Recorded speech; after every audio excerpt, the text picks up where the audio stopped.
Arkadaşlar hepinize merhabalar. Bugün XPG Summoner Cherry MX Blue açılışını yapacağız. Bunun da bir açılışına başlayalım hemen. Bunu da İtopya'dan almıştım indirimlerdeyken. Bayağı büyük bir kutusu var. Şöyle göstereyim ben size. Genişliği olsun, uzunluğu olsun. Bayağı büyük bir ebata sahip bu kutu. Şimdi şuraya yırtmadan şunu şuradan bir alayım. Bu klavyeden 2 tane vardı bende. İndirimden almıştım. Bunu yakın bir arkadaşıma verdim, bir tanesini aldığım fiyattan. Çok aşırı memnun kaldığını söyledi. Özellikle burada görmüş olduğunuz bilek desteği aşırı iyi dedi. Solma yapmıyor dedi, terleme yapmıyor dedi. Mıknatıs olayı çok iyi dedi. Aydınlatması aynı şekilde iyi. Kendisi Game Power'ın bir klavyesinden geçmişti. Bu klavyeyle bayağı üst bir level atladığını söylemişti kendisi. Benim normal klavyem Asus ROG Scope RX olmasaydı ben de bu klavyeyi kullanacaktım. Ama klavyem Asus olduğu için ve Asus ekosistem yaptığım için ben geçmeyi düşünmedim. Klavyeyi hep beraber açalım. Önce açıldılar. Hemen şöyle bir yatıralım. Kocaman bir kutuyla geliyor. Ne kutuymuş be arkadaş hakikaten. Şurası kablo bölümü. Şurası koruma bölümleri. Şimdi şuradan bakalım. Şu boş. Boş içerik. Şunu alalım. Şimdi şuradan kabloluk kısmını da alalım. Şimdi içinden bir adet tuşlar çıkıyor, tuş fonksiyonu. Bir tuş ayırıcı var. Tuşları istediğiniz gibi söküp temizlemek için. Az önce kendi klavyeme de yaptım. Baştan aşağı bütün tuşları söktüm. Aradaki kıl, tüy, yemek, her ne varsa onları çıkardım, temizledim. Bu yuvarlak görmüş olduğunuz şey o işe yarıyor. Şunlarda kauçuk tuş olması lazım. Kaymayı biraz daha engelliyor ve sizin hoşunuza gider mi? Tasarım olarak daha değişik bir tuş. Oyun oynayanlar için yapılmış bir şey bu genelde. Bu da içinden ekstra çıktığı hoş olmuş. Benim Asus'ta bile yoktu bu. Kablo epey bir halat gibi, yani bununla kendini asarsın. O derece bir kablo var. Kablo çok iyi kalitesi. Uçlar altın ucu gibi yapılmış. Kablo epey bir büyük, uzun, çok uzun bir kabloya sahip bu. Bunu kelepçesiyle tutturmanız gerekecek. Evet, sesi duyuyorsunuz. Bu Blue Switch'tir. Blue ama hızlı switchlerden. Normal Blue switchler kullanmıyor bu klavye. Blue ekstra hızlı. Nasıl vurdum gördünüz mü telefon? Şimdi kutumuzu bir kenara atalım. Klavyemiz bu şekilde. Net bir şekilde kadraja giriyor.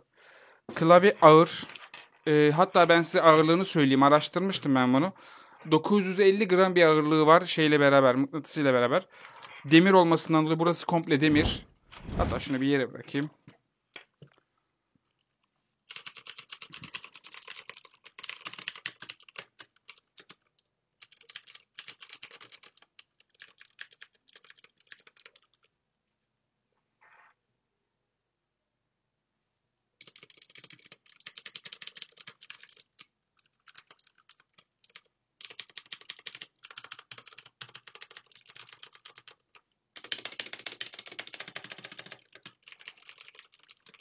Normal şekilde kullanıyorum. Yani ekstradan ses çıksın manasıyla vurmuyorum. Şimdi klavyenin ben size özelliklerinden bahsedeyim hemen. Bu klavyede makro tuşları var. 5 adet makro tuşu var. Multimedya özelliği var bu klavyede. Şu taraf multimedya kısmı. Bu tarafı çok iyi yapmışlar bu arada. Bu sesi açma kısmı aynı DJ'lerin ekipmanlarına benziyor. Buradan game modları var. Bunun içinde 5 farklı mod vardı bildiğim kadarıyla. 5 farklı mod da geliyor bu. Onun dışında medya ve multimedya tuşları burası. USB slotumuz var. USB slotunu göstereyim. USB slotu burası. XPG Prime de bunun uygulaması. XPG Prime uygulaması ile uyumlu çalışıyor. Oradan biraz sonra zaten tanıtımından sonra makroydu, herhangi bir şey şeyine bakarız. Programlar aydınlatması. 100 milyon tuş ömrü var. Yani yine ulaşamayacağımız bir miktar. Anca yazılımcılar ve kodlamacılar hani bunu günde 8 saat 12 saat çalışarak belki aşarsa aşar. Manyetik ve ergonomik bir tasarım var. Burada en önemli olan aleti de alalım. Yani bilek desteğimizi de alalım. Bu mıknatıslı, manyetikli. Şu şekilde. Bakın. Şurada hoş bir XPG logosu. Şöyle yumuşaklığa sahip görüyorsunuz. Bir bakalım mıknatıs olayı nasılmış. Mıknatıs kısmı şu şekilde.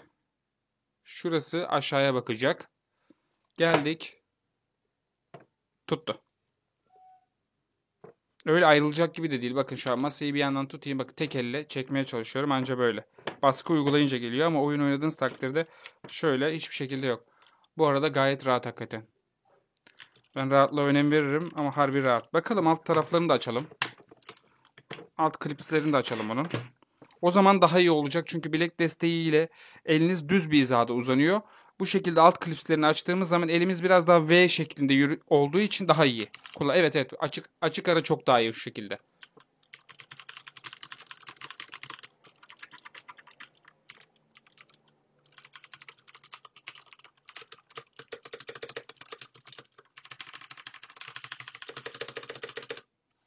Sesi biraz fazla. Zaten Blue Switch olduğundan dolayı bunu da internette söylemişler. Sesi biraz fazla. Yani salonda falan oturuyorsanız bu klavyeyi tercih etmeyin kalabalık bir aileyseniz. Odanız varsa, yeriniz müsaitse veya ses problem olmaz diyorsanız alın. Malzeme kalitesi iyi. Ergonomik olması iyi. Bilek desteğinin mıknatıslı olması detayı çok iyi. İstediğim gibi çıkarıp takarım. İstediğim gibi yerine yerleştiririm. Aydınlatmasına bakalım hep beraber. Bakalım size söylemeyi unuttuğum başka bir şey var mı? 2 yıl garantisi var. 2 yıl XPG garantisi altında geliyor. Onun dışında XPG'de ADATA'nın olması lazım bu arada. 5 makro tuşu içinde geliyor. 5 makro tuşu demişim. 7 tane önceden tanımlı uygulamayla beraber geliyor. 7 tane önceden tanımlı şey var. Geçiş renk dosyası var. Renkleri var. RGB aydınlatması var. XPG Prime ile uyumlu. Bu görmüş olduğunuz manyetik ve ergonomik bir bilek desteğine sahip. Medya ve makro tuşları burası. USB slotu tam burada. Anti-ghosting özelliği var klavyemizde. 950 gram bu arada. Tam olarak 950 gram bir ağırlığa sahip. 5 makro tuşu var. Onun dışında 100 milyon üzeri tıklama yapabilirsiniz. 2 yılda garantisi var bunun. Farklı bir özellikten bahsetmemize gerek yok. Kablo çok uzun. Kablo çok uzun ve sağlam. Gerçekten iyi sağlamlaştırmışlar bunu. Şey olarak örgü kablo. Bayağı da bir sert. Şimdi beraber tanıtıma geçelim. Hem aydınlatmasına hem ışıklandırmasına bakalım. Aydınlatmasına baktıktan sonra programına da bakalım. Programını bir test edelim. Sonra hep beraber videomuzu kapatalım.